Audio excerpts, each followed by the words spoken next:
Hey guys, it's Mary at E3 2016, and I'm here with Albert from Pillow Castle.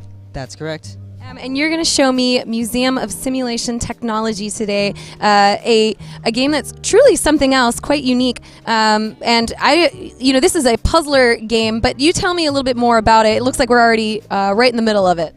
Yeah, so this game is it's a first-person puzzle game and inspired by forced perspective.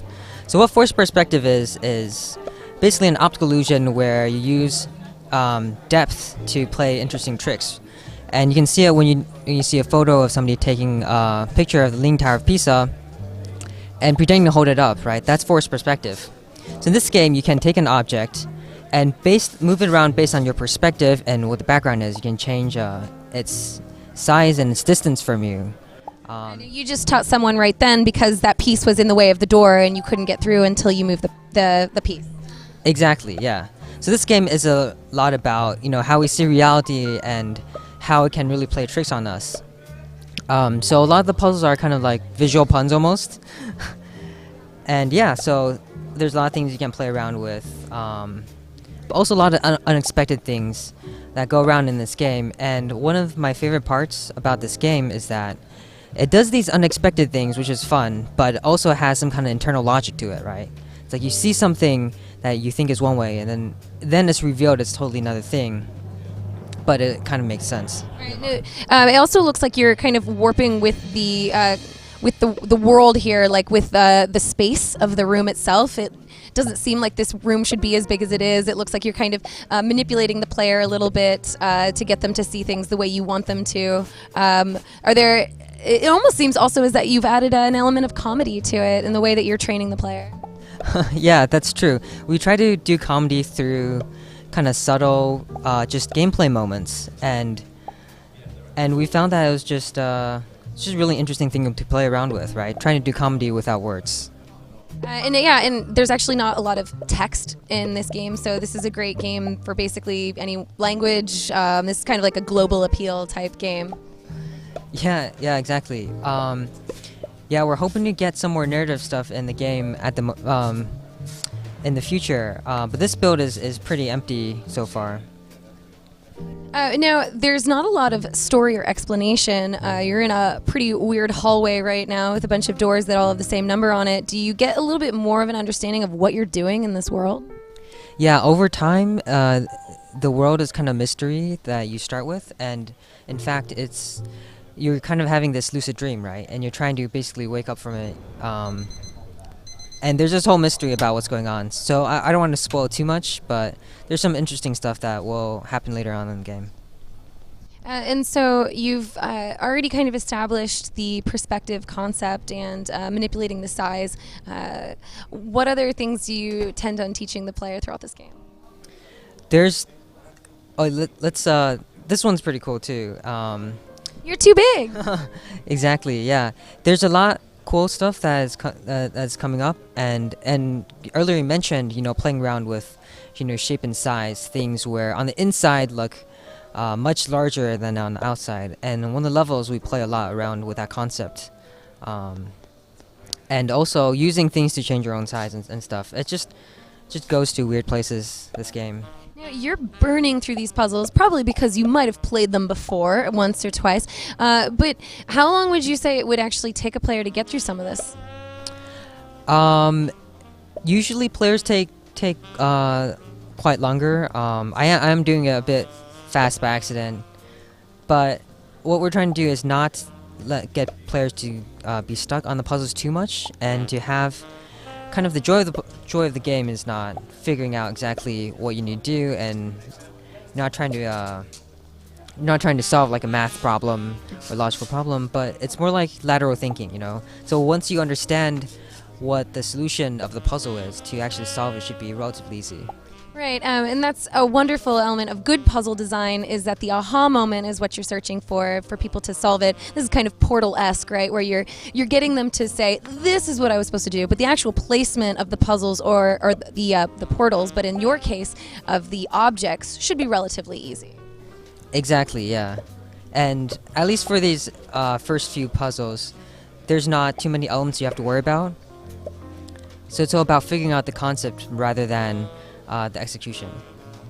And how long would you say that the entirety of your game should take?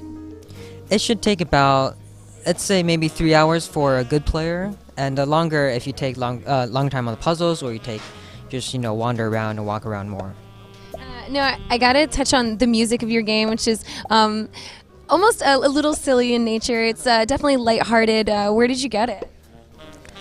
So I was listening to this type of jazz music, and it's called cool jazz. It's just like a very chill, very kind of just nice sounding jazz. And yeah, so we just found some people on the internet who are doing licensed music, and then yeah, that's what we're using at the moment. But eventually, I'm talking with this musician who's writing actually entirely new music just for the game. So that should be pretty exciting. So you're actually gonna have new music that's currently not in it yet. It's being made, but it'll be around in this style. Right, of course, yeah. There should be a lot of interesting music. Oh, they're talking to you. What did that say? This just says just to how to rotate objects in this level. Okay. Yeah. How did you get back in that room? Oh, so this level is one where we're introduced kind of more weird elements, and then so at the first part of this level is like there's a lot of weird things that kind of loop you back, right? And we're trying to play with things that are about looping, and about how things repeat in weird ways sometimes. It's something we're working on. But you're guiding the player through these puzzles elements by kind of like giving them hints as to what's the next steps to get out of this. And it looks like you were kind of trapped in this room. Yeah, I need to remember not play through these puzzles too fast before people understand what's going on. But yeah, so this is a loop that you can keep on going around through until you realize that you need to actually climb out. And a lot of the puzzles focus on kind of like where you see this thing that doesn't seem right, and then after a while you're like, hey, maybe I can do something else to change the situation, right? Oh, now here's a new type of perspective. Now this is about something that doesn't actually hold its shape unless you look at it from a very particular angle, and now you actually can have the object. Yeah, exactly. And we like to change things up because there's a lot of cool perspective tricks you can do just inside the real world. So we want to bring those elements into the game. Yeah, I think it's great that you aren't relying on the same mechanic each time. It looks like you're changing it or adapting it and then building upon it each time.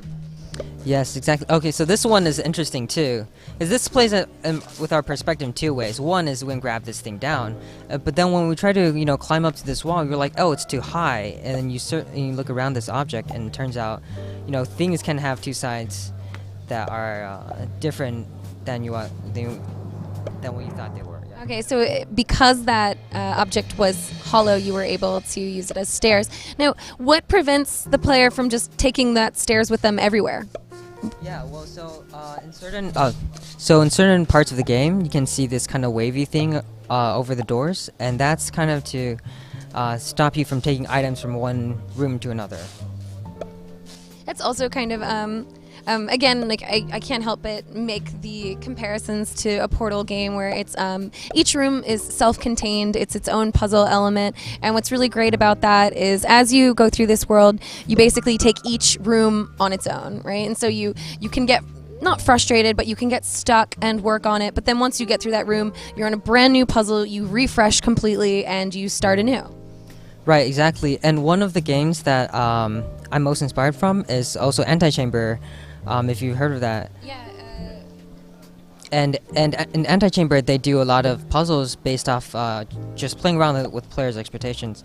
So I kind of took that and ran with it a bit more. So not only do you play with players' expectation by, let's say, grabbing down the moon, but there's also things that end up kind of making sense in a weird way. Yeah, I remember, actually, I also got a huge Antichamber vibe from your demo. I remember Alexander Bruce worked tirelessly on giving players something to achieve, something that motivated them. I remember one of the things that he wanted to do was basically say, he showed a player a a gun much earlier through the game, through a window that said, "This is what you want. This is what you want to get to."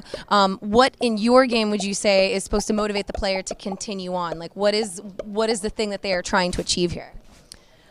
Yeah, the main thing they're trying to achieve here, there's kind of like an inherent mystery of what's going on, and you're always trying to find like the exit of this game, right? And it's always something that doesn't really come about in the right way, and it's always like a head fake. So players will always try to go for, and like at the beginning of the game, we show like that clear blue sky, and that's what you're trying to get to, right? And it's kind of like a weird dreamy thing, but Yeah, again, another anti-chamber connection would be the non-Euclidean world, where you are basically manipulating the space of your reality. So even though you were just in a dollhouse, now you're in a completely new space.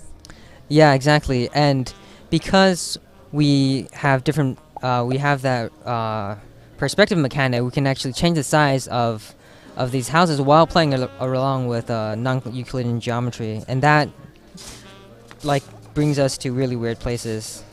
And this is no easy feat in terms of design. You must have a lot of work into your level design to make sure this is kind of working for the player. How many people are on your team? Well, right now the team is only two people. So yeah, that's why the game is going kind of slowly. Anti-Chamber was a one-person team, but I believe that game took him several years and a good chunk of like his life to make. You've been working on this for 2 years, and how much longer do you think you have to go?